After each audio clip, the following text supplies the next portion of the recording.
Good morning, Raptor Freaks. Lexiot's here. I am having technical difficulties, but I think I got it figured out now. I will go and look at you guys' chat, so don't worry. I apologize. Actually, I can't see it at this point. I apologize for screwing up the microphone this morning. It's partly because I have a button on my computer that turns a mic off, and that's part of the reason why. So, yeah, today I am doing a Sunday special report on referees, the referees for the Raptors this season and how they did. And yeah, unfortunately, the stream was all messed up. Hey, Monique. Good morning, Raptor Freak family. Good morning to you, Monique, Superfan Lawrence. I had a trouble with the microphone this morning. But yeah, I think we're on track. I do not have any of the comments from before, guys. Unfortunately, I don't have access to them. So we're just gonna have to start over with the comments. Apologize for that. Yeah, it's stupid. There's a button on my computer that turns the mic off, and sometimes I don't notice, and the mic starts. I mean, the stream starts. That's why I ask you guys. In some ways, is the mic working? And I appreciate Bradley for letting me know. All right, let's just get into it. I have gone over all of the referee stats for this season with the Raptors, and I've checked every single ref out of like the 70 to 80 refs we have in the league, and I know exactly who was good for us and who was bad for us this season. Some of it's very interesting. Some classically bad refs for us were actually pretty good for us this year. And some of the refs that were very good for us for most of their career were very bad to us this year. So I have the top 35 and bottom 35 of all the NBA refs and how the Raptors did with their record. Of course, the Raptors had a very poor season in winning. So having winning records with refs this year is very special because they just happen to be around maybe when we were at good high places like spicy barbecue, or maybe places earlier in the season. Some of the referees, we got them on those days. So, there is no real exact science to this. In some ways, people may question my methods of like looking at win percentages on the ref report because there's so many different factors. Sometimes injuries happen with different players, like Scotty in his hand. So if some refs had games more after Scotty got hurt, of course, there was a long losing streak then. That's true. There's no exact science to this, but I would profess in my scientific method for how I go about this that, it doesn't matter all the extraneous circumstances. The presence of the ref is what matters. And the presence of the ref supersedes everything else as far as team, everything. Sure, a trend over time could favor a certain referee to be there when the Raptors are full strength at certain times of the season. It's dumb luck, just percentages, whatever. But I'm just telling you, and even the way they assign the refs for games has something to do with the win percentages of the teams. I can tell because doing the ref report every year, I can see that a lot of times they're pretty even. They try to get refs that have even percentages with the two teams that are playing that day. So the NBA is doing a lot of good stuff to try and ensure fair and balanced stuff. I want to say right now, I believe most of the referees are really good at their job. I believe that a lot of the referees are really top-notch officials in the world of officiating. But there are some bad refs in this league still that manipulate games, and I am very open about who those names are and how they do it, and calling them out on it when I see it in the games, in my face, in present moment. So there are a lot of good refs in this league, though, and I'm not anti-ref. I want people to know this if they come to watch my report today. I'm not anti-ref. I really like the refs. The refs are human beings like us all. They make mistakes. They try to do the best job they can. And I can tell watching a lot of the refs that they are absolutely amazing human beings and that they do a lot of great work, not only in their regular job on the court, but in their everyday lives and whatever charities and things that they do in their other part of their lives often. So there's certain refs, no, that's not true. And there are problem refs in this league still. But for the most part, a lot of the younger refs are a good crop. I see a lot of good young, very, very fair refs. So I'm going to get right into this. Good morning, Monique. Good to see you. Isaac, sounding great. Thank you. Yeah, it's just you know me with this. I have my strengths and weaknesses when it comes to my YouTube channel. And well, when I'm doing it mobile and on the fly, wherever I am all the time, there's going to be technical difficulties at times. This is a one-man show. I got all the credits. So they ran the credits at the end of the show. They'd have you guys as the cast as far as like comments and stuff. But technical stuff, a lot of that stuff. But Tom's in there too. Tom's gonna be in there, and then we're gonna put Paul on there, probably Paul and a couple other people that have done some work for me. But on the day, on the fly, ooh, that's me. Tom saying, I don't necessarily think it's bad if comments start after you do. Good morning. Actually, that helps because I can get going on how the day goes. Tom saying, great subject, and you are the guy to do this report. Yeah, well, I appreciate that, Tom. It is something that I really do closely pay attention to. A lot of people may have trouble naming 5 referees in the whole entire NBA. You know, they know the famous ones, Tony Brothers, Scott Foster, Ben Taylor at this point. But for the most part, they couldn't tell you half their names. And some of the refs really kind of look similar. So you get them all confused and stuff like that. So let's just get right into this. I have a lot of stuff I want to talk about today that's fun. And then also we got the Cosmic card and all the regular stuff that we do on this channel. So yeah, first of all, I want to start by saying I want to give the Ref of the Year award to my favorite ref for this entire season. And I feel like this is such an understated ref, a guy who was around in a lot of weird places during the season. He showed up at the very beginning a lot. And then he had a game at the end of the season that we won also. And that's the golfer. My favorite ref this year for the Raptors was Matt Boland. It's such a weird choice because when I did crunch the numbers and I looked at everything, I thought about it. He was really there and ref solid in our games, and we won all the games that he ref this year, guys. This is really rare for this season. You guys got to understand this. We went 3-0 this season with Matt Boland. We only had him 3 times. We had him twice at the beginning of the year and once near the end of the season, and they just happened to hit on wins. So the golfer was my favorite ref of the year as far as the best record for the Raptors, 3-0. In this season of how we won, I mean, what was our win percentage again? I don't even want to remember it. It was really, really bad, our win percentage this year. So we have to gauge the referees' records with us by the win percentage. And we were 305. So that's like 3 out of 10.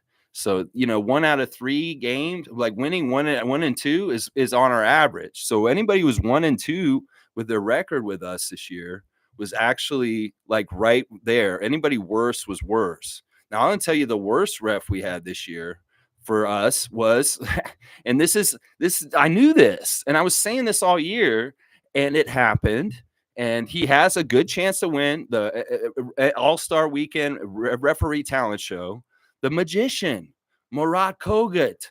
Yes, he was the worst ref for us this year, guys. Absolutely the worst ref for us. He was 0-5 with us, guys, this year. We had an 0-5 record with the Magician. He's historically been awful for us, but especially this year. So, yeah, when we were losing and we were in bad shape, he was kicking us while we were down for sure. So, Kogut, worst ref of the year for the Raptors. And then Boland turned out to be the best ref, in some ways tied with Jason Goebel, I was really shocked by this. Jason Goebel was another ref, the ref from Miami, one of the brothers Goebel, we were 3-0 with him. So Boland and Goebel were the 2 3-0 refs with us this year, where we won all 3 of our games with them.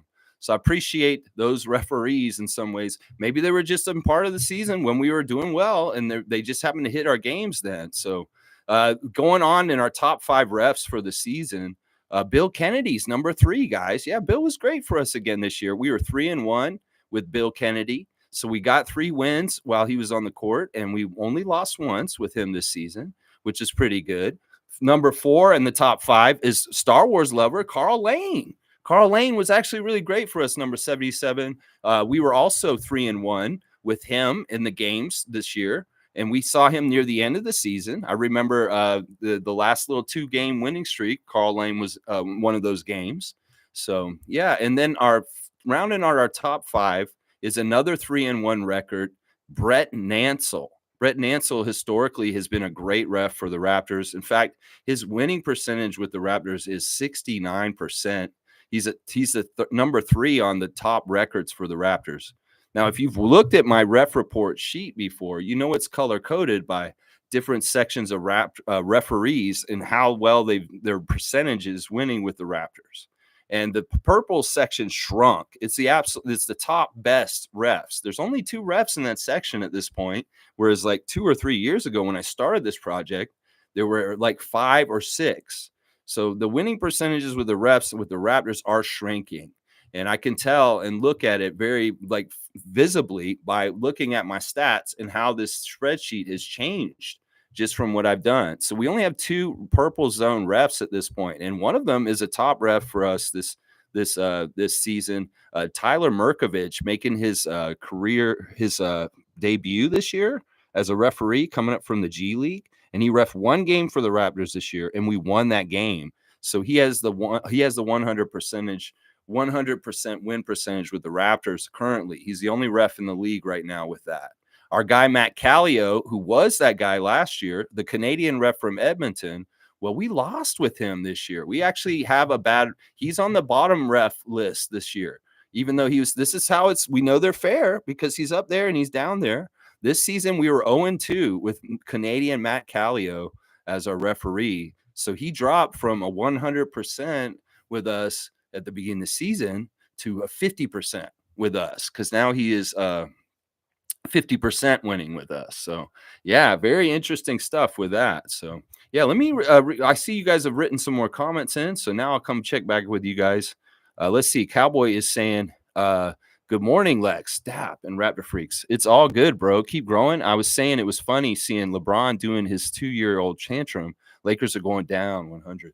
The Lakers did hold off the sweep last night. They had a very balanced attack looking at the box score this morning with 4 of their starters scoring over 20. They shot very well also. Can they do that for more games? Can they repeat that kind of shooting performance? I don't think so. Nuggets will get them in the next game. Is the next game in LA? I think are they doing 2-3-2 or are they doing the 2-2-1-1-1, which with more air travel, which kind of sucks. But in some ways, I don't care where they play. Malone and his team will beat the Lakers in the next game either way. I'm pretty sure they're playing in Denver though, right? Don't they play in Denver? Let me do the birthday real quick. Speaking of Malone, Brendan, the father of Michael Malone. Well, on the Bad Boys, there was an assistant coach that coached for us back in the day with Brendan Malone named Brendan Sir. And it's his birthday today, guys. So happy birthday to Brendan Sir. He is the other Brendan. There were the 2 Brendans on the Bad Boys Pistons as assistant coaches to Chuck Daly when they won their 2 championships in 89 and 90. And Brendan Sir's birthday is today. So we'd like to say a happy birthday to him. Speaking of Brendan Malone and Michael Malone, and also happy birthday to Martin Lewis, former Raptor player. He is turning 49 today. So yeah, good stuff. There's the birthdays. Just getting them out of the way because I thought of it. So let's see. Naco the Nachos here. I saw some ref help with the Celtics last night. Granted, the Celtics still would have won. Yeah, they had a pretty good lead, and there were some commanding wins yesterday. I really think it's interesting how the Magic are commanding wins over Cleveland right now. Cleveland shook, and there's trouble. In some ways, these things matter. It's like somebody posted the quote by Tex Winter on Twitter the other day, saying that, if you can blow out a team, it's demoralizing. It can really help you later in the series in like a psychological way. So some of these games lately, if there's a very big margin, whether it's, the Thunder and the Pelicans, whether it's the Magic and the Cavs, this can really help when it's late in the series and it's like maybe like game 6 or game 7. That you have the blowout from earlier in the season in there. So, yeah, that's interesting stuff for sure. I mean, last night, Boston beating the Heat by 20, and that's what I'm talking about. And, the Lakers didn't win by much. They won by what? 11? Okay. And then OKC really blowing out the Pelicans once again. And, yeah, blowout in the other game with Orlando over Cleveland. Yeah, Franz Wagner is really stepping up. And speaking of Franz Wagner, let's go look at the Instagram stories real quick. And we'll talk about Dennis Schroeder, first of all. Dennis Schroeder is in Germany again, and he's at a fun park with his kids, and he's riding on the merry-go-round in a really cool little basketball trolley bus. It's pretty funny. It's pretty cool stuff. But it's nice to see Dennis with his whole family, his brother, and all their kids back all together at a fair. Back in Germany. Just really, really cool to see. And Dennis is with a German a lady that's playing basketball, and she's wearing his number 17 over there. So that's pretty cool. And he's coaching his nephew And there he is celebrating Franz Wagner for the 31-piece nugget and 13 fries. I like that. 34-piece nugget. Sorry. Yeah, Franz really impressive with the Orlando win yesterday afternoon. Yeah, Grady Dick is celebrating Kenny Logan Jr. for getting signed with the Los Angeles Rams. Emmanuel Quickly is celebrating Darian Dahlcourt for getting signed with the Baltimore Ravens. So these guys are proud of some football guys coming up, probably from alma maters like Kansas. Manuel's also saying he wants somebody to play him on 2K right now. So if you guys are playing 2K and you can find Emmanuel Quickly, he's on there. He's got a squad. I can see his team. They're all decked out in the Raptors black jerseys, and he's wearing a number 13, which is interesting to me. But he's got an A+ player, so Emmanuel's not lying that he puts work into the NBA 2K, and he's got a real player in there. So, man, he might be better than Scotty. I don't know. Scotty's 2K is sus, but Emmanuel might have it, and he looks like he has a solid squad. So look out. He wants somebody to play his 5. So somebody's got to get on there and play him. We're going to talk about Charles Oakley in a second, guys, because he's got something going on the Raptor Streak channel. We got to talk about our alumni. He said some stuff. It's funny. We're going to talk about him.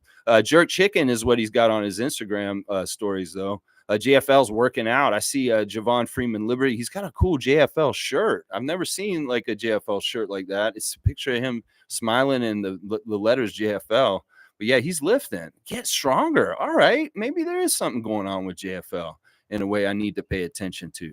All right, let's see. Anybody else we want to look at? No, that's it. There's your Instagram stories for today. Yeah. Somebody go play Emmanuel in some NBA 2K. It sounds like, man, he's got a squad. Look out. I'm telling you. Cowboy saying, good morning, Trevor J. Isaac, the farmer, and Tom Dukes, Nacho.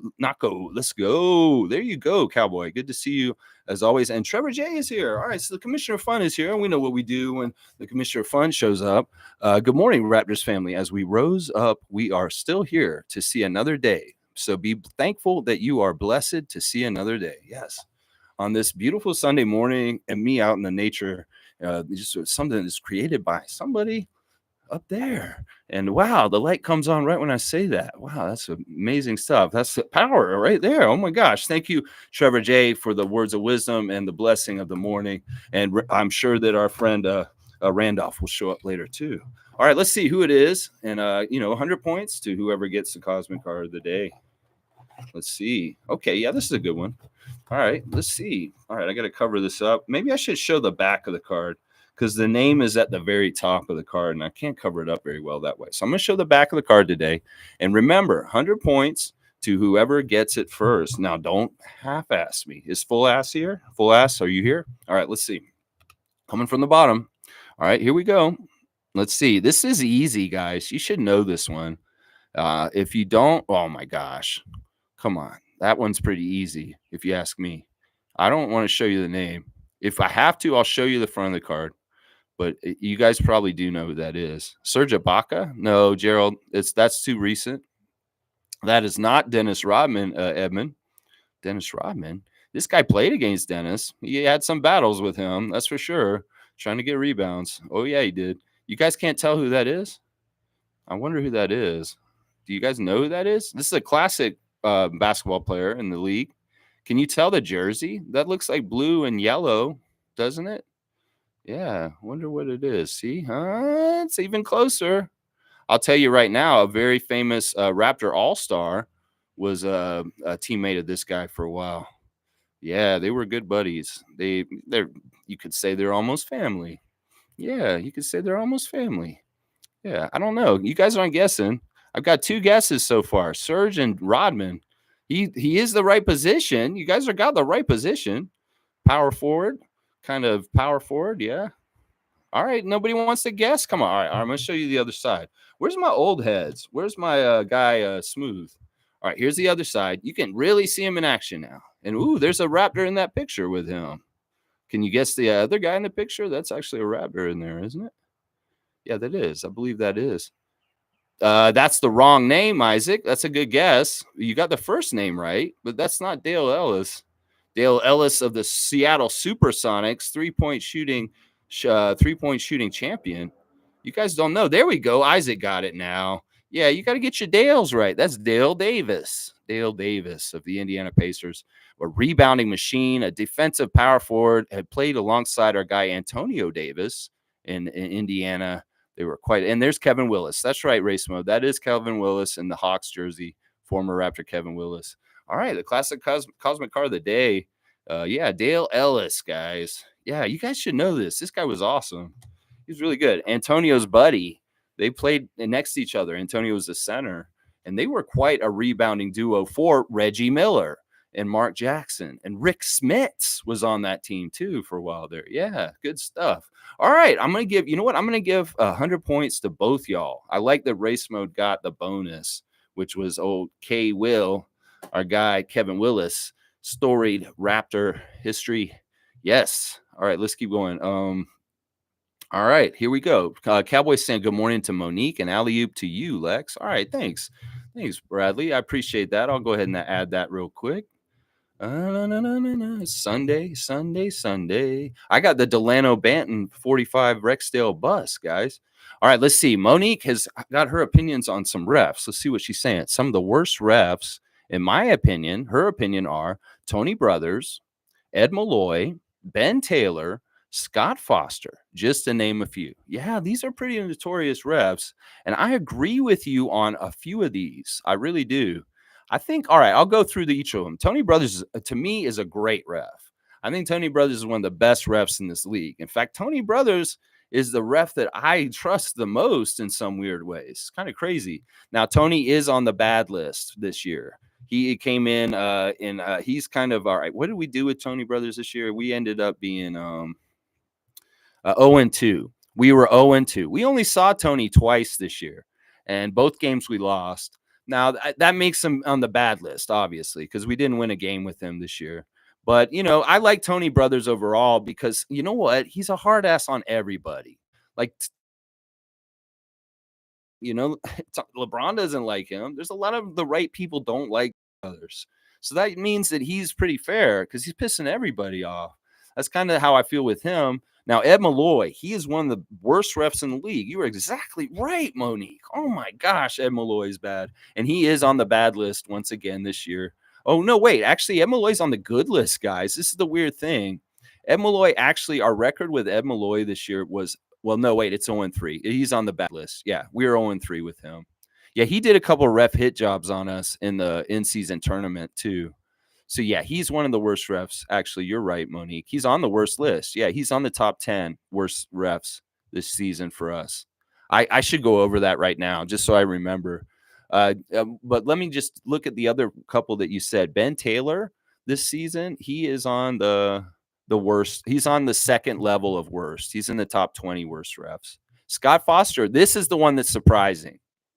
Scott Foster is actually on the good ref list this year, which is crazy. Maybe he felt bad about throwing Scotty out last year because this year with Scott Foster, we actually did pretty good. We ended up 2-2, which is even. You got to think about it. We were a 300 team this year, and we were 500 with Scott Foster. So 4 games with Scott Foster, 2-2. That's not bad. That's not bad. In some ways, I'll give credit to Scott Foster for that, that we were even with him on such a 300 season. So in some ways, but yeah, in the ways we don't like Scott Foster is because he's probably, that what Lucas said to him. And Scotty's saying, you're cheating. Well, this year we actually did well with him. 500 basketball with Scott Foster, 2-2. So, and Ed Malloy did hit job us in the in-season tournament. He was reffing the Brooklyn game in the in-season tournament for the Raptors, and he made sure we lost that game. He also reffed a very early game in the season that he hit jobbed us on, and then they didn't really put him on any more of our games for the rest of the year when we were losing. Yeah, that's kind of the pattern that was with Ed Malloy. 0-3 with him. Ben Taylor's record with us this year was what was Ben Taylor again? Ben Taylor was 1-3. So we did win one game with Ben Taylor out of 4. So that's 250 winning percentage. So that's below us winning at 300. So Ben Taylor was a negative ref to us for sure. Yeah. So let me do the top 10 refs real quick, close them out. We had the top 5: Matt Boland, Jason Goebel, Bill Kennedy, Carl Lane, but Brent Nansel. And then rounding out the top 10, and these are all refs we had winning records with. Scott Twardowski. We ended up having what was our record with him? Scott Twardowski, we were 3-2 this season. Natalie Sago in the top 10 of refs for us this year, because we ended up going 2-1 with Natalie. Sean Corbin, 2-1 also. Kevin Scott, 2-1. And Nick Bookert, 2-1. Matt Myers, 2-1. Of course, the rookie ref Tyler Merkovich, who I mentioned earlier. And there was another rookie ref that we had this year that I believe we won with. JD Rawls is another rookie ref that we had. So those are the only winning referees we had this year. There were 13 refs we had a winning record with. And then there's refs that we had a even record with, which is, in some ways in a 300 season, getting a 500 record with some, that's pretty good. And there were a few refs like that. Scott Foster, as I mentioned before, was 2-2 with us. Brandon Schwab was a 3-3 with us. We saw Brandon Schwab quite a bit this year. We had 6 games with him, but we won half of them. CJ Washington also 500 with us this year. James Capers Jr., Zach Zarba, Kevin Cutler, Scott Wall, Sean Wright, Danica Mosier, John Butler, Rodney Mott, John Goebel, and Derek Richardson. And a lot of those names are old head refs, longtime refs, and some young refs. But it's interesting to see people like Derek Richardson and James Capers Jr. and CJ Washington, Scott Foster, because those were all refs that we've done very poorly with in the past. But we were 500 in our year this year. Now, some of the refs in there are like refs that I like Rodney Mott. He's another one. And yeah, so in some ways, some of these refs actually raised their win percentage with the Raptors in a losing season. That's kind of crazy. Scott Foster's win percentage with the Raptors went up this year, guys. So think about it that way. Yeah. All right, let's keep going. Trevor's saying Russell Westbrook is suspended for today's game. That's interesting.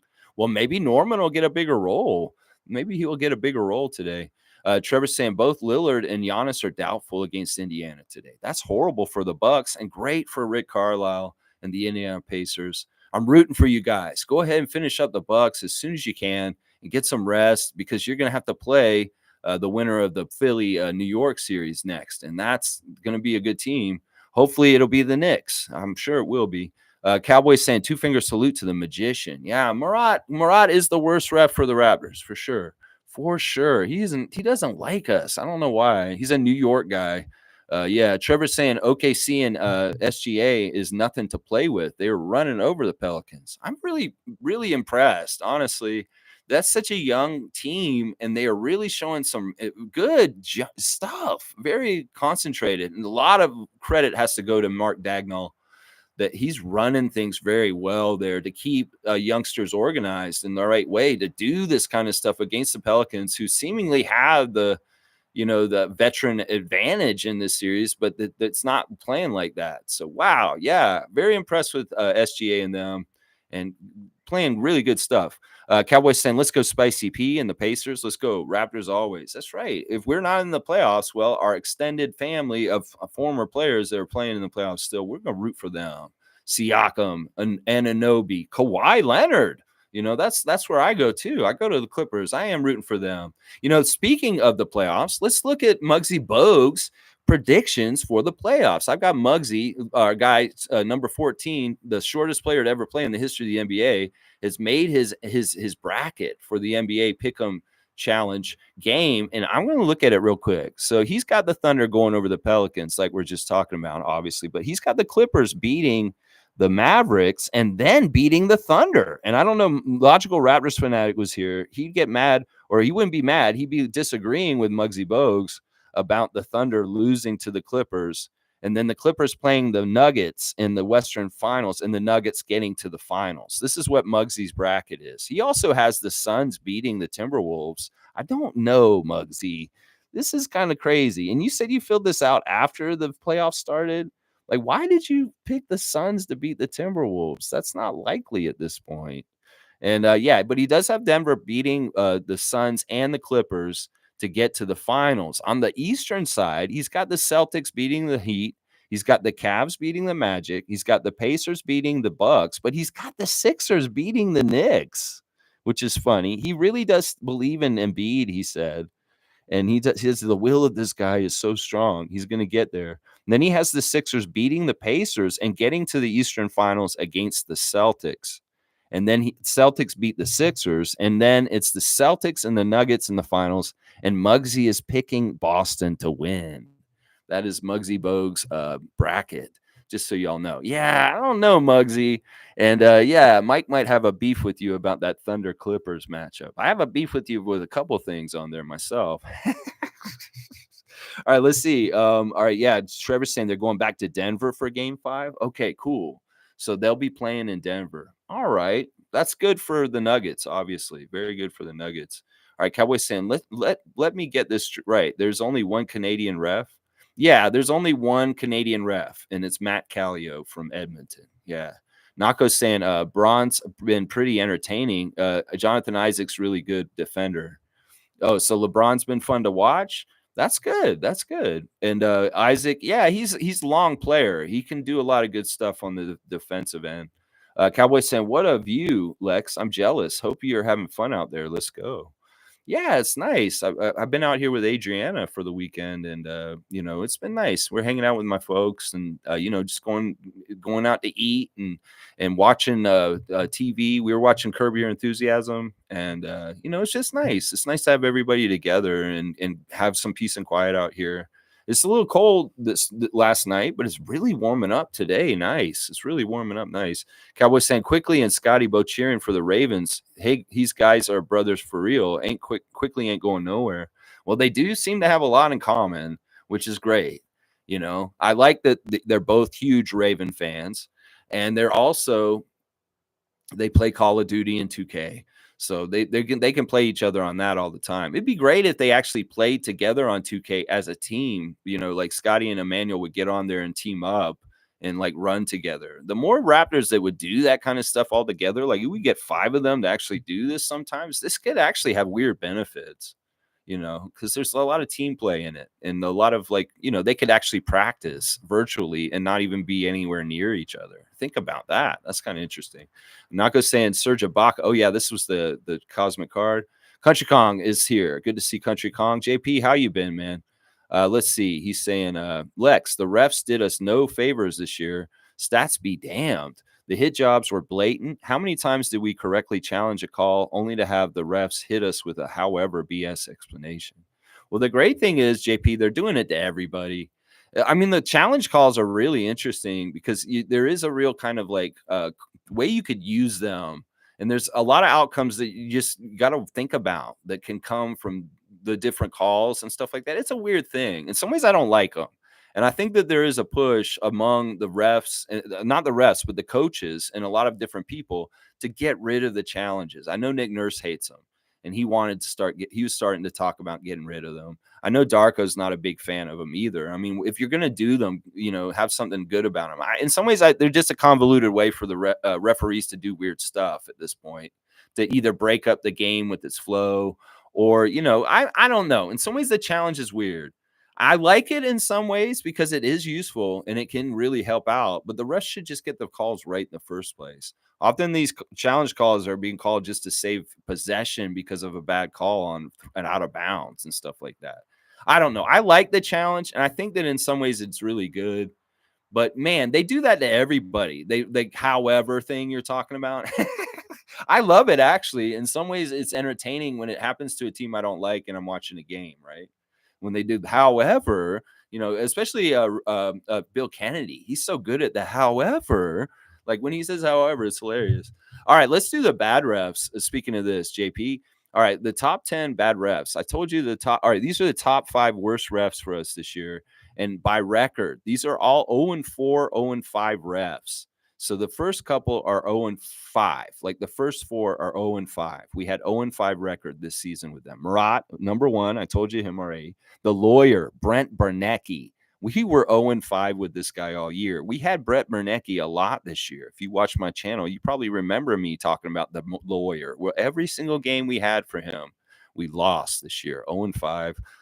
James Williams, you guys know James Williams, the crew chief, James Williams.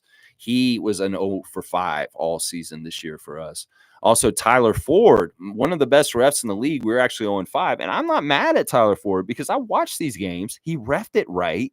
He didn't hip job us. This is why I'm trying to say there are very good refs in this league, and Tyler Ford's one of them. He did a really good job, even though we lost. And I remember some of the Tyler Ford games. They were around when we had injuries just to kill us. There were also times when we had an opportunity to win in the beginning of the season, but we weren't professional enough to play at a high enough level to beat them. And I was like, we could have won this game. We even had Tyler Ford, but we didn't. I'm telling you, Tyler Ford's a good ref historically, but his percentage with us dropped dramatically. He was like up in the purple and pink zone as far as winning percentage with the Raptors franchise until this season. And taking an 0-5 dumped him all the way down in the green zone, which isn't a bad zone still. It's his winning percentage with us now this year is 59%. But before it was like 66 or something like that. So, in some ways that's the sad thing about it. Two really good refs, him and Dedrick Taylor. Dedrick Taylor, we went 0-4 with this year, and he dropped from being like one of the top 5 refs with us. He's now only 6. That's really good still. We still win 64% of our games with Dedrick Taylor, and he's still a really good ref, but we did go 0-4 with him this season. So he's technically a bottom 5 ref for us this season. So yeah, the bottom 5 refs this year, Kugat, Barnaky, James Williams, Tyler Ford, and Dedrick Taylor. And that's the crazy thing. Tyler Ford and Dedrick Taylor are great refs, and I think they're amazing refs, but we just didn't have good winning percentage with them this year. 0-4, 0-5. Rounding out the top bottom 10, JT Orr, classically another good ref for us. 0-4 this season also. Mitchell Irvin, Drake lover, 0-4 this season. So their win percentages plummeted with us a bit. Ed Malloy comes in here next. He was the 0-3. We had him 0-3. Ray Acosta 0-3.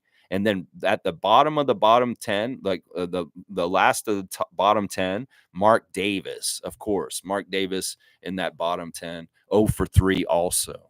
So all those bottom 10, no wins for the Raptors in any games with any of those refs that I just named this season.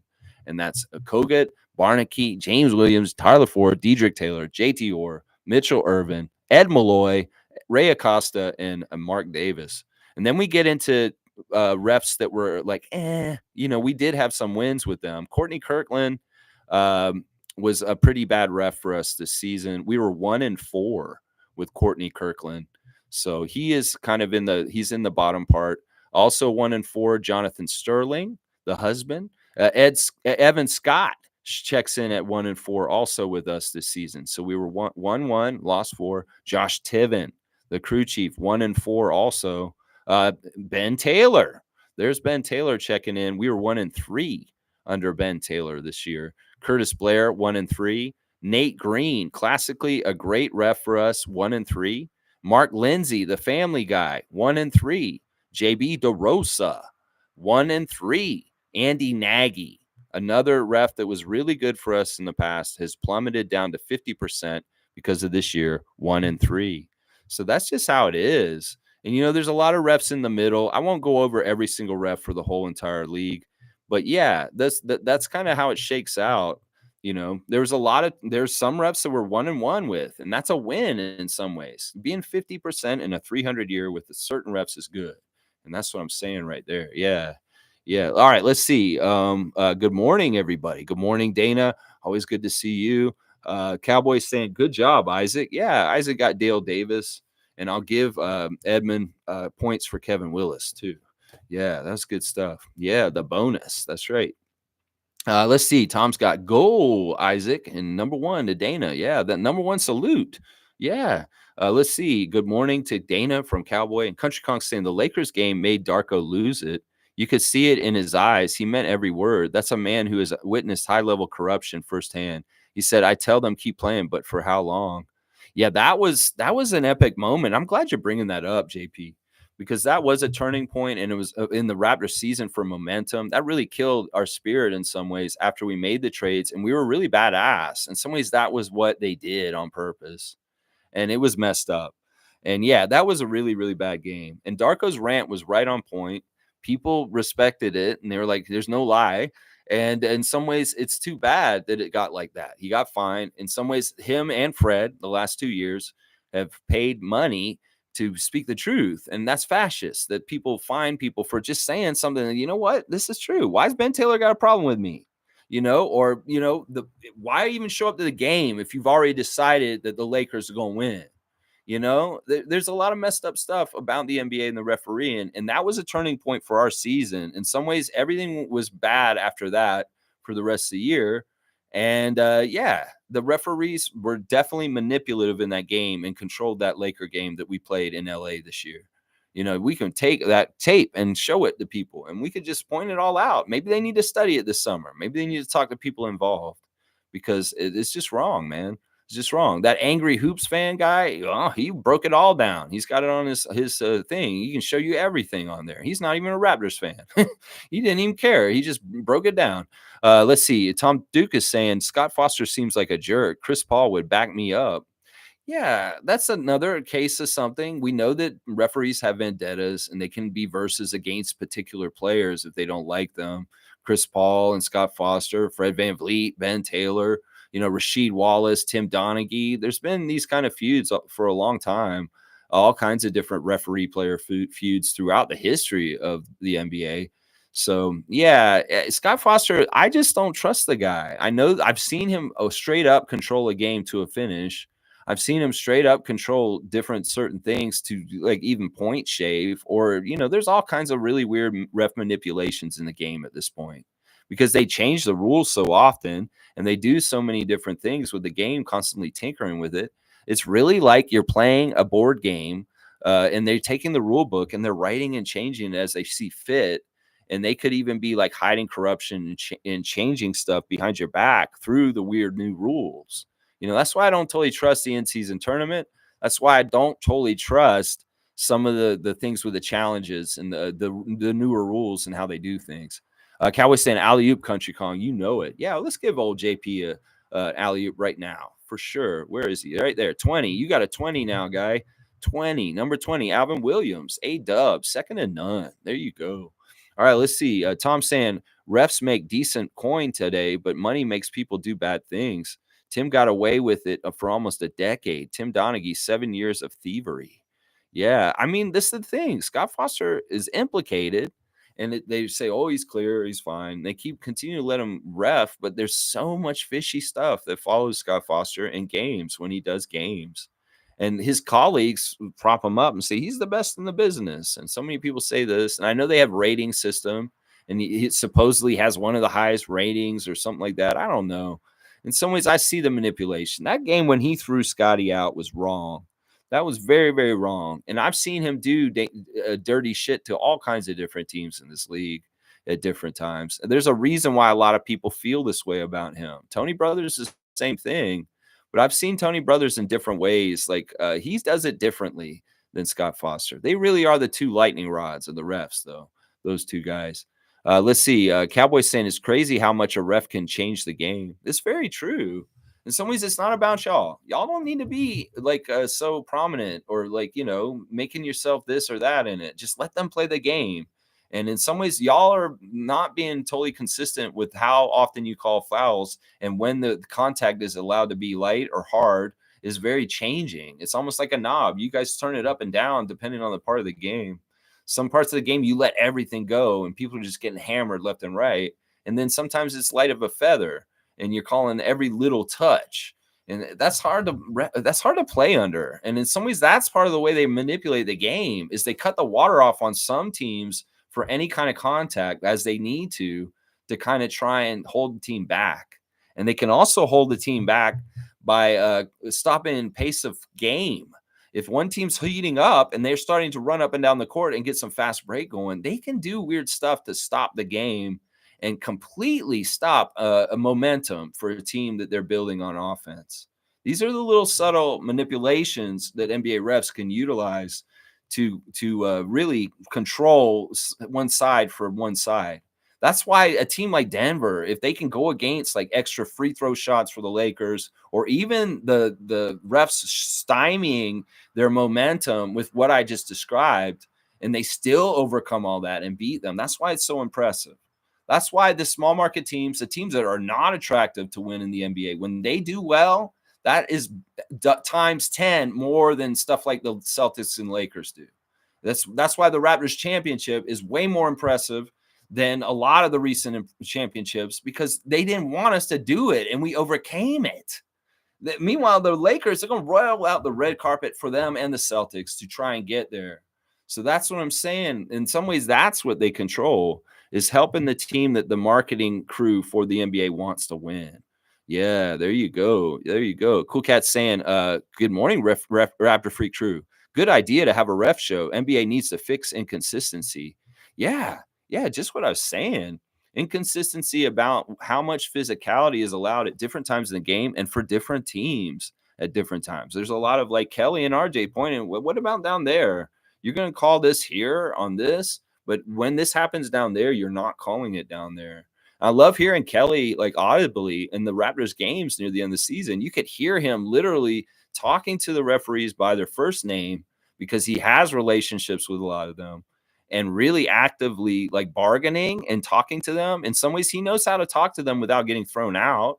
He knows how much he can push. He knows how much he can complain. In some ways, he has experience finagling and finessing, and maybe he gets some results from the refs. Maybe he knows the refs' personalities in certain ways, and he knows how to talk to each one, because they're all probably different, like human beings. And in some ways, you don't probably want to talk to Tony Brothers the same way you may talk to Andy Nagy. So, yeah, Kelly Olynyk, in some ways, he's really talking to refs all the time. I remember watching the game right near the end of the season. Mark Lindsay was refereeing. He's like, Mark, when you do this, he said, calling him by his first name. He's like, Mark, don't do this, don't do that. That's what I'm saying. People like Garrett Temple, Kelly Olynyk, veterans. Once again, I'm going to stand up for the old heads. This is part of the reason why you want older players on your team, is because they know people around the league already. And when you have younger people and they don't know anybody, they don't have any established relationships. So this is important. This is an important thing. All right, let's keep going. Edwin's saying, hey, Lex, how's Calgary treating you? I'm still torn about Knicks versus Sixers. And New York fans will get more annoying if Kyle wins. He's guaranteed the Hall of Fame. Where's Milbester? There's a lot in there. Well, Calgary is great. I mean, I'm actually rooting for Winnipeg. But yeah, Edmonton's in there too. And I believe Vancouver, right? We've got 4 Canadian teams in the Stanley Cup finals right now. But yeah, too bad for the Leafs, down 3-1 already. I hope y'all can win and still beat the Boston Bruins. I'm rooting for y'all. Come back. Please come back and win 3 straight and beat the Bruins, beat Boston. So I don't know. I love Calgary. Calgary's great. I'm still torn about the Knicks versus the Sixers. I know you're a Lowry fan. I get it. But honestly, I really don't want Nick Nurse to be successful after us in some ways. I really, really don't want that. Milbester has been banned from the channel. But actually, I don't remember. Did I ban him? I unbanned him? I don't remember. In some ways, I don't care. He's not here now. But yeah, I'm rooting for the Knicks. I'm rooting for them today. I'd like to see them win. Monique saying, Darko hosting a youth empowerment event at Markham, Scarborough, May the 17th. Posted the flyer in the Facebook chat. That's right. Mo posted something earlier, and it's one of the TFC players also is going to be there, and it's a youth empowerment speaking event. It's free, and it's at Markham Road in Scarborough. Let me go look at that real quick, and I'll pull it up from the Facebook chat. Yeah, I saw that this morning, Mo. Thanks for sharing that and finding that. That's really good. I'm not going to be in town, or I would love to go to something like that, because it'd be very cool to see Darko in person speak like we did at the open house. But yeah, this is Friday, May the 17th at 6 p.m., 1250 Markham Road in Scarborough. Head coach of the Toronto Raptors, Darko Rajakovic, and also Canadian soccer legend Dwayne De Rosario will be there speaking at a 2024 Youth Empowerment Night out in Scarborough on Markham Road. It's a free event. That's amazing. That's very, very cool. Very, very cool. I hope they have a good turnout. I really do. So let's get that word out. And if you guys are able to go here in town, go check it out and tell us what happens there and see what Darko said. Tom Duke saying the highest paid, Highest paid NBA referee in 2023 is James Capers, who is estimated to earn 550,000 annually with 9,000 in fees per playoff game. James Capers' NBA career spans over 1,500 games in 28 seasons. Yeah, I mean, they're gonna make some pretty good money. It's not an easy job. And once again, there's only like 80 or to 90 of them active working around the league at any given time. So as few people play in the NBA, there's very few people that actually ref for the NBA also. So it's a pretty creme de la creme job if you can get a spot in there. And it's tough to keep it. That's the other thing, because there's always high competition. There's young refs coming up and trying to take the spots. And to get your spot and stick around, well, in some ways that is the union, and in some ways that's you getting in there and getting ensconced in the fraternity, the group, and being accepted. Yeah, Wayne saying Ben Taylor, Scott Foster hates us, no doubt, but referee number 34, don't know his name. He's the number one hater. Referee number 34. All right, I want to see who that is, because every referee number 34, Kevin Cutler.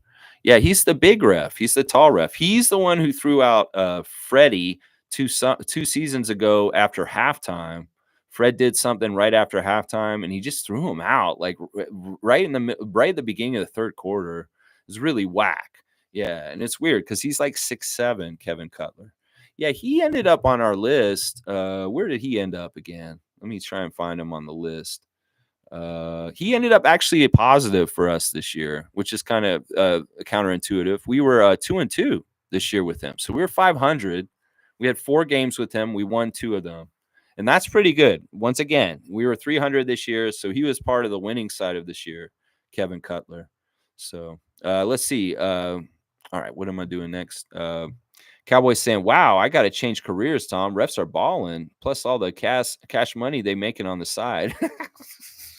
Cowboy, you're funny. All right, I'm gonna give you a dunk for I'm assisting you today, buddy.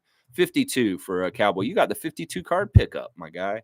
All right, let's see. Tom's saying exactly, Cowboy. They're cooking on the skillet.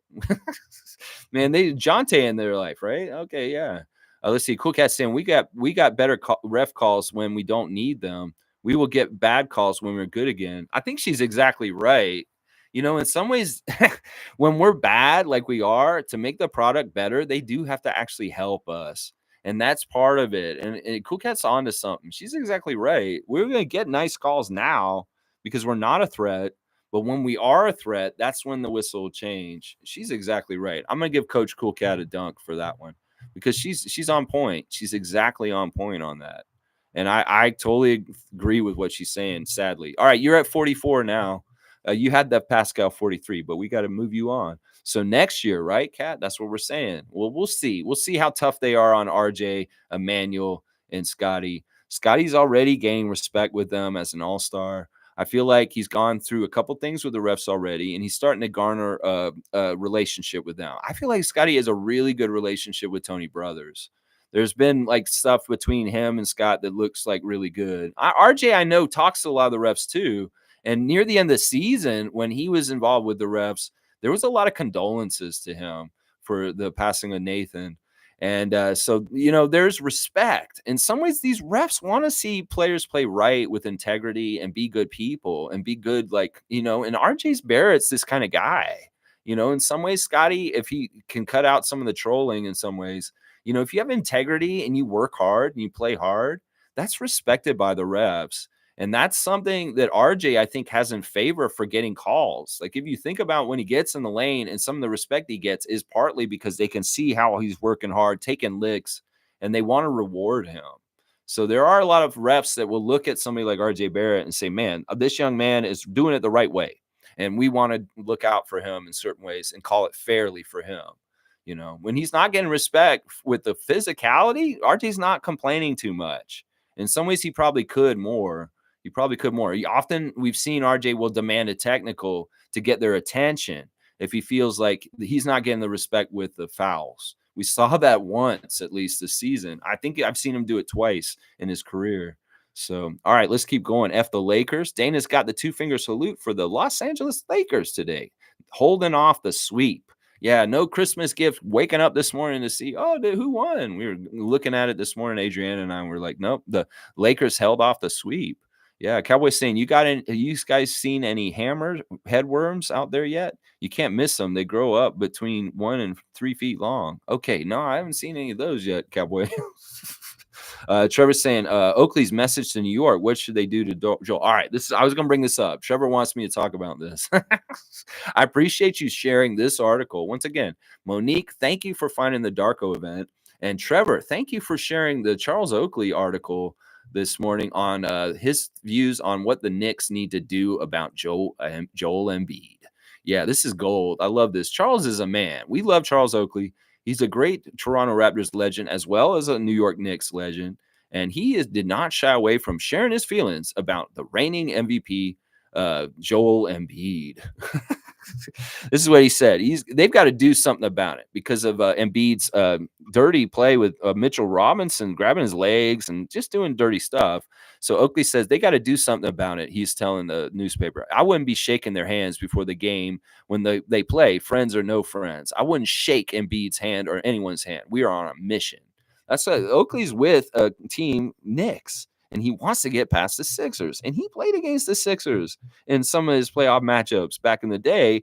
And he wants them to win, and he wants them to do it his way. And he's not saying, don't be shaking Joel's hand. He's a punk and what he's doing. All right, so here's more of what he said. Oakley said, this is great. I love this. And this is exactly true. And we know Oakley. We know how he is. He said he suggested Embiid's antics would have been answered if he was still an NBA player.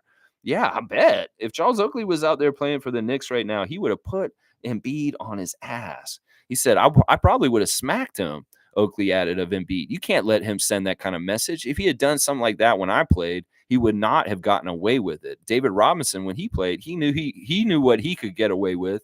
That bullies, they pick a fight. They think they're going to win. So, yeah, Oakley is basically saying if I was on the Knicks right now and if I was the Knicks, I would get Joel to learn that, like, you can't be doing that right now. Yeah, that's awesome. I love that message, and that's classic Oak. And I mean, I could see it in my head. Like I'm visualizing it in my head, Charles Oakley in the game against Joel Embiid and what he would do. Because to me, it's entertaining thinking about what he would do in that situation. I know the rest of you old heads thinking about that in your head right now is kind of probably comedic, and you're getting a little chuckle from that image in your head of Charles Oakley playing against Joel Embiid and what would happen. Yeah, that's awesome, Trevor. Once again, thank you for that. I want to give you and Mo dunks for very awesome bringing stuff to the channel.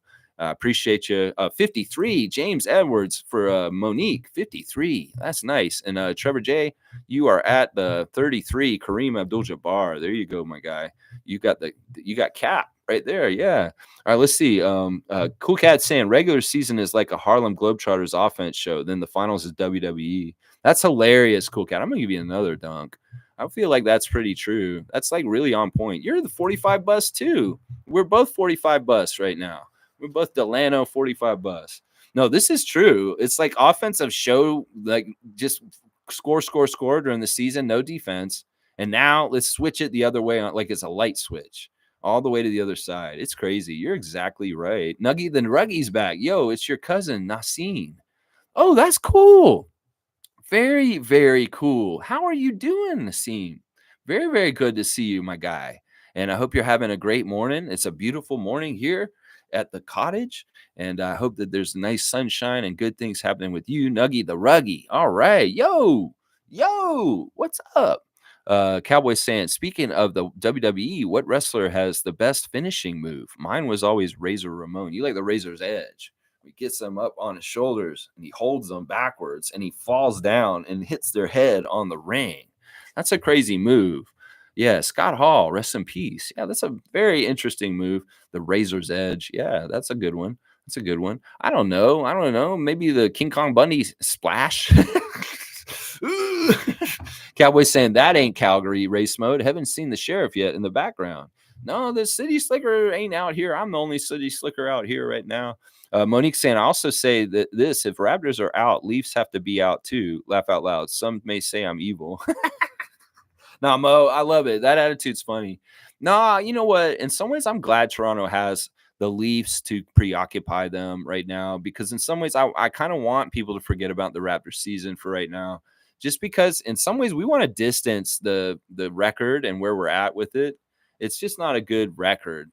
And we want to have people forget. So it's good the Leafs are playing and giving a good distraction. I mean, if they won the Stanley Cup, I'd be very happy. That'd be awesome. But yeah, I've been like you also at times. That depends on how annoying Leaf fans get. But they're down, so they're not like all crazy right now. They're not. There's a bug. All right, let's see. Country Kong saying, Lex, for what it's worth, I am now certain that the person who came in your stream before the season was in fact Darko. I think he was exploring and making his rounds on social media. It's kind of crazy. I think so too, JP. I got that feeling just from going to the open chat, coaches open house, and then also some of the stuff he said about, he was probably really anxious to get going with Raptors stuff. And maybe he did want to test his fans and see what's going on with the Raptors fans. And I think, honestly, I don't see why it couldn't have been either. I'm really glad that I played it straight up and didn't try and treat him like a troll or like anything like that. I was really trying to treat him just exactly like it was Darko. Because, you can go back and watch those streams. Now, I don't know if it was or not, but if it was Darko, we appreciate you, coach. And we got your back 100% on the Raptor Freak channel. We're not coming after you in any kind of way like those other people, and we'll stand up for you. In fact, I'll be talking all good things for you in the future, because I know your success is coming. I can tell your type as a coach is a very good winning coach, and you have the right stuff. I can see it. I can see it in the game. I can see the way you sub. I can see the way you call timeouts. I've seen the way you've done your challenges. I've seen the way you've delegated to your assistant coaches. I've seen the way you built this culture. I see the way that you kept this ship steady through the rockiest of seas this season. Everything thrown at you. So, coach, man, respect. And yeah, if that was the real Darko, which it could have been, JP, it really could have been. Seriously, I'm going to act like it was. And you know what? If he shows up again this summer at some point, who knows? That'd be crazy. Let's see. But like in a week or so, the Raptors will be over with their 3-week vacation. They're only taking 3 weeks off, and they're supposed to hit it right after that. I mean, Wara's already been seen back at OVO Center. And, that's what they were going to say. They're going to be back around after the first week of May. So they're going to be coming back, some of them to Toronto, or they're going to be doing their workouts in Miami and other places. They're going to start working again, apparently. They're only going to take 3 weeks off, apparently. Cowboy's saying the camerahead worm is an invasive species that's showing up in Ontario and freaks. If you didn't now know. All right, I haven't seen. You said they're very long worms? Well, if I find anything crazy like that, I'll kill it. All right, I will. I promise you. Yeah. Yeah, Cool Cat saying, whoop, I'm power dunking today. Yeah, there you go, Cool Cat. You are, coach. You are for sure. She's awesome. Yeah, Cool Cat's awesome. Let's see. Big up to Nassim. Yeah, alley up to Nassim. Yeah, let's do that. My cousin Nassim out in the BC region. That's right. My little cousin. He's really a creative guy, is what I got to say to you. We're going to give him a 3-pointer. You get a 3, my guy. You got the OG Anunoby 3 to start the game. He doesn't shoot to miss. That's right. That's Nassim. All right, let's see. Monica's saying, keep up the great streams, Lex. Go Raptors for life. Good times approaching. Raptor Free Crew strong. Thank you, Mo, for the cutoff. And yeah, I want to get out of here because I got to do stuff out here and hang out with Adriana and just have a nice, pleasant day. Cowboy saying, I can see some truth to Country Kong. What a great coach we got. Yeah, we love Darko. Respect to Darko. And you know what, refs? We love you guys too. I just wanted to go over an overview for today over the refs and talking about which ones our records were with and whatnot. Thank you, Matt Bolin, the golfer, for a 4-0 season. That's actually amazing. No, 3-0 season, something like that. We actually won 3 games and didn't lose any with you this year. That's fantastic. Thank you, sir. This was a tough year, and you were a very fair whistle and that. And Kogut, yeah, we don't really like you, man. It is what it is. All right, yeah, let's keep going. Finish up the stream here. Let's see. Wayne saying no conflict issue between Knicks and Sixers. Embiid and Nurse cancels any support for Kyle. Knicks fans are annoying, but a lot of them cheer for Raptors. Knicks players show grace even when they beat us. Yeah, that's very much how I look at it. That's the same kind of stuff that I look at it the same way, like Wayne. As far as the Sixers, man, we got to understand what Nick did. Nick is such a dirty snake. I'm telling you, Nick is such a dirty snake. and casual fans just won't feel it or care about it. But people that really are in the know, like people on our channel, we know it and we understand what happened there. I love Kyle. I want Kyle to be happy in some ways, but it doesn't matter. It doesn't mean I want him on Miami to win, or it doesn't mean I don't want him to win with Philly. Yeah, it's just what it is. Yeah, have a great day, Rap Freak family. To you too, JP. Thanks for dropping in and your 2 cents. And you guys have great opinions on the refs. And thanks for helping the stream be good today. I've been a little weird today, but it is what it is.